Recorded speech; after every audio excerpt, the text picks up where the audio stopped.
আলাইকুম, কেমন আছেন সবাই? আলহামদুলিল্লাহ ভালো আছি, দোয়া করি আপনারাও ভালো থাকেন। দেখেন, আজকে আমি একটা রেসিপি শেয়ার করবো আপনাদের সাথে। এটা হচ্ছে মহিষের মাংস। মহিষের মাংসের সাথে আপনার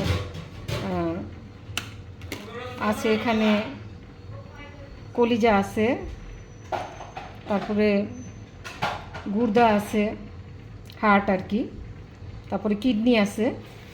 এটা আমি একসাথে করে কেটে নিয়েছি।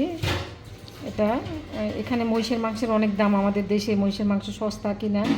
আগে শুনছিলাম যে দেশে মহিষের মাংস সস্তা, কিন্তু এখন কি অবস্থা জানি না, 24 বছর আগের কথা বলি। তো আমি এখানে মশলাগুলো সব দিয়ে দিয়েছি। দেখেন, পরিমাণ মতো হলুদ, মরিচ, ধনিয়া, জিরা, ভাজা জিরা এবং ধনিয়া দিছি আমি এখানে। হলুদের গুঁড়া দিয়েছি 1 চামচ, 1 টেবিল চামচ, মরিচের গুঁড়া 1 চা চামচ, 1 চা চামচ জিরার পাউডার, 1 চা চামচ ধনিয়ার পাউডার, 2 টেবিল চামচ আদা রসুনের পেস্ট, পরিমাণ মতো লবণ আমি এখানে দিয়েছি। এটা আমি মেখে কিছুক্ষণ আমি রেখে দিব। আমি দেখাচ্ছি আপনাদেরকে। দেখেন, আমি মশলা মেখে নিয়েছি এখানে। এই হচ্ছে মানে যে কলিজার পিসগুলা, তারপরে এটা হচ্ছে গুর্দা, এই হচ্ছে আপনার কিডনিটা।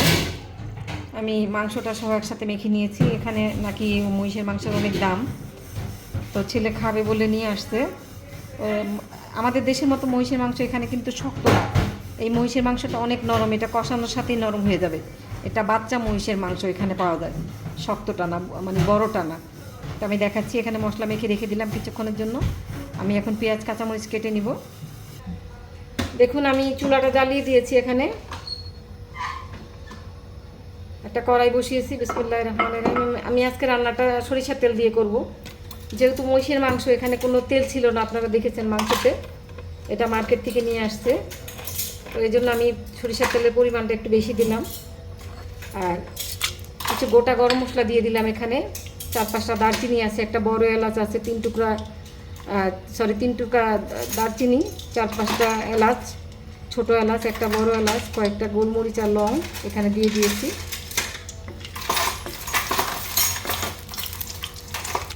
দেখুন, মশলাটা দিয়ে দিয়েছিলাম এখানে, গরম হয়েছে, মশলার থেকে স্মেল বের হয়েছে। আমি এখন পেঁয়াজগুলো দিয়ে দিলাম। কিছু পেঁয়াজ আমি পরে দিব, কিছু পেঁয়াজ আমি আগে দিয়ে দিলাম। কিছু পেঁয়াজ আমি মাংসটা রান্না হয়ে আসলে তখন আদা সেদ্ধ হবে যখন, তার কিছুক্ষণ আগে আমি পেঁয়াজটা দিব। পেঁয়াজ আর কাঁচামরিচ আর অর্ধেক পেঁয়াজ আমি এখন ইউজ করলাম। পেঁয়াজটা একটু হালকা লাল হয়ে আসবে তখন আমি মাংসটা এখানে ঢেলে দিব। দেখুন, আমি এখানে পেঁয়াজটা যে দিয়েছিলাম, পেঁয়াজটা মোটামুটি একটু লাল হয়ে আসছে দেখেন। তো আমি খুব ফেনা উঠে গেছে সরিষার তেল থেকে, যে কারণে দেখা যাচ্ছে না। আমি এখানে মেখে রাখা মশলাটা দিয়ে মাংসটা দিয়ে দিলাম। ম্যারিনেট করা মাংসটা আমি এখানে দিয়ে দিলাম, একটু নেড়ে চেড়ে দিব এখন। দেখুন, এখন দেখেন এই মাংসটা একটু আমি যে এখন বাকি আমার এই যে মশলাগুলো আমি দিয়ে দিলাম, বাকি পেঁয়াজ আর কাঁচামরিচটা দিয়ে দিব। চুলার জালটা বাড়িয়ে দিলাম, এতক্ষণ একটু কমিয়ে রেখেছিলাম কারণ এটা আমি এখন একটু মাখা মাখা করে ফেলবো। একটু নেড়ে চেড়ে কিছুক্ষণ ঢেকে দিব। আমি কিছুক্ষণ নেড়ে ঢেকে দিচ্ছি আমি। দেখুন, আমার মহিষের মাংসটা হয়ে গেছে।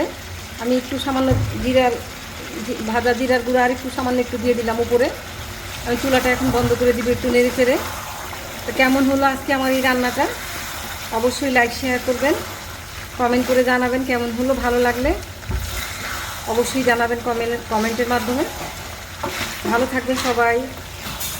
আল্লাহ হাফেজ, আসসালামু আলাইকুম।